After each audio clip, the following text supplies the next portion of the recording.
হালখাতা দিয়ে নতুন খাতা শুরু করতে। যারা ওনার বক্তব্যগুলো লিখে দেন তাদের উচিত ওনাকে বিব্রত না করা। রাজনৈতিক অঙ্গনে আমরা নতুন হাল খাতা খুলতে পেরেছি কি? এই 14 এপ্রিল বা পহেলা বৈশাখটা আমাদের গ্রাম বাংলায় পালিত হতো হাল খাতা হিসাবে। নতুন খাতা খোলা হবে, পুরাতন খাতা বন্ধ হয়ে যাবে। এবং সত্যি আমি খুব খুশি হতাম, মাননীয় প্রধানমন্ত্রী উনি আজকে যে বক্তব্য দিয়েছেন, বক্তব্য দেখলাম হেঁটে হেঁটে ফার্মার্স কার্ডের ওখানে।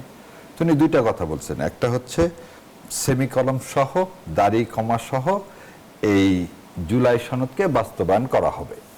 বাস্তবায়ন করলেন না কেন? হালখাতা দিয়ে নতুন খাতা শুরু করতে, কারণ আপনার সামনে এটা ছিল। তাহলে আপনি গলাটা কেটে দিয়ে আপনি এটাকে করলেন কেন?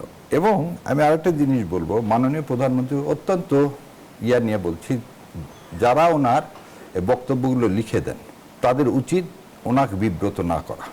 আজকে ওনাকে যারা এইগুলো তার মানে জেনারেলি প্রধানমন্ত্রীকে যে বক্তব্য লিখে দেওয়া হয় তার পিছনে একটা টিম কাজ করে। তো আজকে টিম একটা বিরাট মানে জাতির সামনে যদি কথা রাখবেন না এরকম একটা স্পিচ ওনার মুখ থেকে বের হয়ে গেছে। সেটা কি? মৌলানা আব্দুল হামিদ খান ভাসানী ধানের শীষটা মরহুম রাষ্ট্রপতি জিয়াউর রহমানকে দিয়েছেন 1979 সালে। মৌলানা আব্দুল হামিদ খান ভাসানী পরলোকগত হয়েছেন 1976 সালে।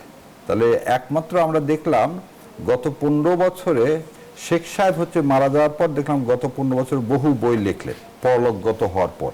আর এবারে আজকে দেখলাম যে একজন পরলোকগত হওয়ার পরও 3 বছর পর ধানের শীষ দিয়ে গেলেন। তো এই ধরনের কথাবার্তা যখন একটা প্রধানমন্ত্রীর কাছ থেকে আসবে না, তখন জাতি খালি আশাহত হয় না, জাতি তখন নিরাশ হয় না, জাতি তার উপর আস্থা রাখতে কি হয়, হোঁচট খায়। এবং সেটা যদি বছরের প্রথম দিন হয়, আপনি শুরু করছিলেন, সেটা কি রবীন্দ্রনাথ ঠাকুর কি বলে গেছেন, যে খালি মুছে যাক গ্লানি ঘুচে যাক জরা, অগ্নিস্রাতে সূচি হোক ধরা। এর আগে একটা লাইন ছিল, সেটা কি লাইনটা ছিল, যে দেখেন যে পুরাতন যে বন্দোবস্তগুলো থাকবে খাতাটাকে শূন্য করতে হবে।